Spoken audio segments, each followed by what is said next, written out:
আজকে আইছিলাম একটু করিমগঞ্জ আইছিলাম কলেজে কতদিন গড়ের পরীক্ষা ছিল, পরীক্ষা দিয়ে আইসি একটু বাজারও আইতে বাজে কইতেছে আমার গড়িটা তো নষ্ট হয়েছে রে, আমার গড়িটা ঠিক করানো লাগবো। বিদেশি গড়ি বেটা আমার দিছি না একজনে, আমি কই বেটা তোর হোর নাকি, পরে ভাঙ্গা কইছে না, আমি কই তাইলে তোর হোরে যা। পরে বাতিজা কইছি মামারা টামাই গেলা জানিস, আমি কই যাই এবারে তোর হোরে কইতেছ না বেটা, আমরা গড়ি টড়ি দিত, তুই বিদেশি গড়ি ফিরে আমরা কি তা হরি বেটা, আমরা তো এটা 360 টাকার গড়ি ফিন আর তুই কি ধর তুই বিদেশি গড়ি ফিরে আমরা কি আমরা রাত নাই না কি। পরে বাতিজা টেলা টুলা দিলাম, বাতিজা ঠিক হয়েছে, বাতিজা কইছে আইজা যা চেষ্টা করে, আমরা চেষ্টা করে আমি দেখি তার লাগে একটা বেজি করে টরে নিয়ে আমি আনতারি। বাতিজা আমি বললাম তোর জন্য আমি আজকে নামাজ পড়ে দোয়া করাম যে আমার লাগে করে আনতারস নাকি।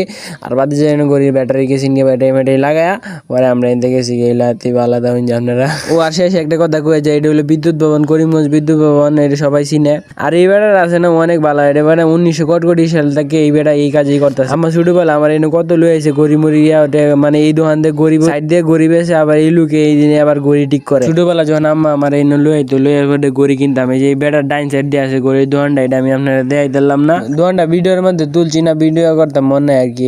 যখন গড়িটা পছন্দ করতাম টিয়াটো দিতাম, পরে হে বেটা এই বেটার দ্বারা হারাইতো যে এইলার দ্বারা দেও টাইমটা ঠিক করে দিব, এইলা টাইম ঠিক করে দিতে পারলে এটা অনেক দিন আগে থেকে এটা সবাই মনে চিনে, যারা আমার ভিডিও দেখে সবাই চিনে এই লোকটা যে নইবই দেয় সবসময়। দোয়া করি আল্লাহ যেন তারে ভালো লাগে, আর এইটা দিয়ে তার মনে সংসার চলে কি না জানি কইতে পারি না, বেটার ফুটতেছে না আছে। ভিডিওটা এইটুকু, ভিডিওটা ভালো লাগলে ভিডিওতে লাইক দিয়ে আমার পেজটাকে ফলো করে দিবেন। আচ্ছা দেখা হইব নেক্সট ভিডিওতে, আল্লাহ হাফেজ।